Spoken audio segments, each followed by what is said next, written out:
Lindsey Graham is an avid supporter of Donald Trump. At least he pretends to be, so he can get some favors from Donald Trump and remain relevant, which he admitted himself during an interview with the New York Times. But nonetheless, Lindsey Graham had a very different take on impeachment when Bill Clinton was being impeached, and he was asked about it. So I'm actually gonna start off with the original 1998 video of Lindsey Graham.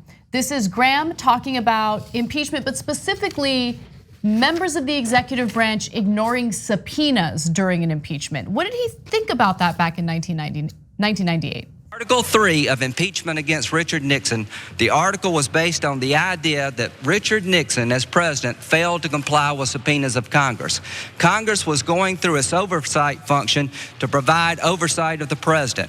When asked for information, Richard Nixon chose not to comply, and the Congress back in that time said, "You're taking impeachment away from us. You're becoming the judge and jury. It is not your job to tell us what we need. It is your job to comply with the things we need to provide oversight over you." The day Richard Nixon failed to answer that subpoena is the day that he was subject to impeachment, because he took the power from Congress over the impeachment process away from Congress, and he became the judge and jury. So in this case, he is citing precedent, obviously during the Nixon impeachment, to make the case that members of Bill Clinton's administration, they need to play ball with this impeachment investigation. Now, fast forward to today, and he's clearly had a different take when it comes to Donald Trump. He has supported him and defended him time and time again, but he was called out on it. And we're gonna go to that video in just a second. But Cenk, did you want to say something? Yeah, I think that his answer here is very important, potentially. Anyway, I think it has huge implications. So let's go to the answer and then come back. What can you tell us about what your view is at this point of Democrats' impeachment probe? 20 years ago, you said that not complying with the subpoena was an impeachable offense. Nothing's changed. That is one of the best videos I've seen of Lindsey Graham ever. Like the look of panic on his face, running away like a coward, because that's what he is. He's a giant coward. Well, so there's a twist in this story, right? So first of all, he looked weird there. I don't know if he's had a couple of cocktails at lunch or something. He looks like he's been through some stuff. Yeah. Yeah. And look at his face. Yeah, he looks discombobulated. Like, I don't know if I can keep doing this. Yeah, it's a weird video. Anyway, now let's move on to the substance and the important stuff. So if you notice, he said nothing has changed. Now that means, if he actually means it, no, you must comply with subpoenas. Otherwise, it's an impeachable offense. That's what he said about Clinton. And right now, Trump is not complying with subpoenas. So that is a Republican senator. So once you impeach in the House, which again should be super straightforward, but it's Democrats, you never know. But let's assume that for a second. And then you go to the Senate to see if you can get 2/3 of the Senate to convict, but there's 53 Republicans, you can't possibly do that. Or now you got Mitt Romney, you got Ben Sass, and now Lindsey Graham, the ass kisser in chief, going nothing has changed. Yeah, I have no faith in Lindsey Graham, 0%. Here's what I have faith in, Lindsey Graham's devotion to the military-industrial complex. So that brings us back around to what's happening with the Kurds. Why would Lindsey Graham say that? He's been kissing Donald Trump's ass for 3 straight years now. It was in service of something. It's both also in his nature. That's what he's done throughout his political career with any alpha male or female in the case of Kelly Ayotte, et cetera. But it's also because it was in service of starting more wars. True. And so now Donald Trump is withdrawing from Syria. Now look, he did it in a horrible, botched way. But overall, I agree with Trump rather than Graham on withdrawal eventually, and in a smart, strategic way, not the way that Trump did it. But so he was kissing Donald Trump's ass to get to war and to get into more foreign entanglements.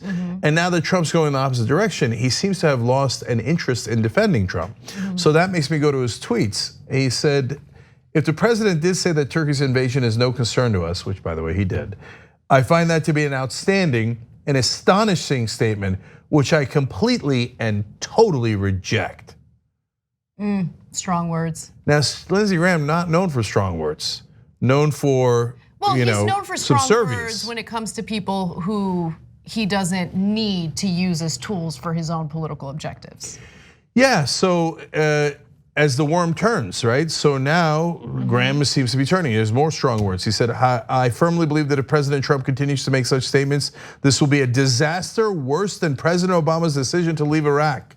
Now look, what he was doing first was go golf with Trump, appease him, butter him up a butter little him bit. up. Oh yeah, you want to stay in Syria longer. Oh, Afghanistan, we want to stay there forever, right? And all that stuff, right? Oh man, Venezuela, what are they doing?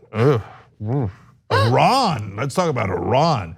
Oh, what a great golf shot. So that was strategy number one. Strategy number two was light warnings. Now, if you go in that direction, Mr. President, that obviously would cause issues, but in a very polite, this is stage three. So stage three is, no, you idiot, I totally reject you, and it'll be a disaster worse than Obama. Now that is intended to get under Trump's skin. One more, he said, I fear this is a complete and utter national security disaster in the making, and I hope President Trump will adjust his thinking. So, talking about a complete disaster. Stage four is guilty. I vote to convict. Okay, so we're at stage three. That's pretty significant. Now, Trump could turn it around by going, fine, I'll start wars, and then Lindsey Graham will be right back in. Then he'll be like, oh, subpoenas, I don't even know what a subpoena is. Totally against subpoenas. I don't think the president or any of the Republicans should ever follow one. I mean, he'll switch on a dime. He's done it 1,000 times. He has no moral compunction, he won't care. That is why him theoretically being consistent there is weird. That's why I draw our attention. Like normally Republicans in the Senate, they'd be like, oh, before I said if you don't follow a subpoena, you should get impeached. Now I think you should get impeached if you follow a subpoena, right? They'd say with a straight face, no problem, right? It is interesting how we had different interpretations of that video because while you focused, it seems like you focused mostly on what he was saying. For me, I focused on his body language, how he ran away, how he looked like he might have had a few drinks and maybe didn't even hear the question. Because it seemed like he just wanted to get out of there, right? No, he definitely wants to get out of there. Yeah. But whoever it is that influences Lindsey Graham has told him, nah, hit him and hit him harder. And by the way, look. God, politics is so dirty. It's so dirty because I like consistency. I want him to be honest about who Trump is, and I want him to hit Trump harder. But obviously intentions matter, and politics is so dirty because if someone told him go after Trump, and if it's because Trump isn't appeasing the military-industrial complex, this is the trash that happens in Washington. Can't stand it. Yeah, look, I think they're probably using Israel as an excuse or as a cover. But Maria Bartiromo yelling at Pompeo, saying, hey, what is this going to do to Israel? Lindsey Graham in his tweets talked about this as an outrage against Israel. Now, if you're wondering, what occurred between the Kurds and the Turks in northern Syria, what does that have to do with Israel? Israel wants to start a war with Iran. And Lindsey Graham thinks when the Turks invade Kurdish territory in Syria, the Kurds will be forced to turn to Iran for help. And right now they're kind of doing that. They're looking to Assad for help, who's connected to Iran. And so that's pissing off Israel because they think that strengthens Iran, who is their enemy. But even Israel, I don't think has this kind of strength in the US Senate. And you might disagree, and in the media, et cetera. But it's almost always about the money. And so I think that the real group that has this kind of strength is the defense contractors. The Raytheons, the Boeings, the Lockheed Martins, et cetera. And the oil companies and all of the actual moneyed interests, which is corporations, multinational corporations. Yep. And so remember, for example, if we go to war in the Middle East, it doesn't cost any more money to get the oil out of the ground everywhere else in the world. Obviously you'll have issues with Iran, but we've already sanctioned Iran, right? But because of the volatility, oil prices go way up. If your costs are relatively similar and the price is much higher, that is tons of profit, billions upon billions of dollars in profit that the oil companies make from war in the Middle East. They might not make that, they don't make that money if we invade North Korea, because North Korea doesn't have any oil, so it wouldn't affect oil prices at all. So that's why North Korea is like, we're gonna kill you, we're gonna chop your heads off, we're gonna build bombs. Hey, we did build bombs. We're gonna test the bombs. Hey, we did test the bombs. We're gonna build nukes. We did build the nukes, and nothing ever happens.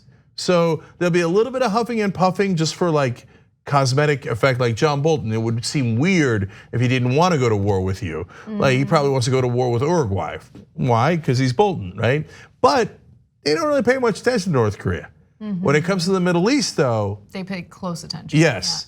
And so obviously defense contractors make a ton of money from war, and a lot of people in Washington are connected to those contractors. So for example, Dianne Feinstein's husband got a giant no-bid contract in the Iraq war after she voted yes. Well, that was a funny coincidence.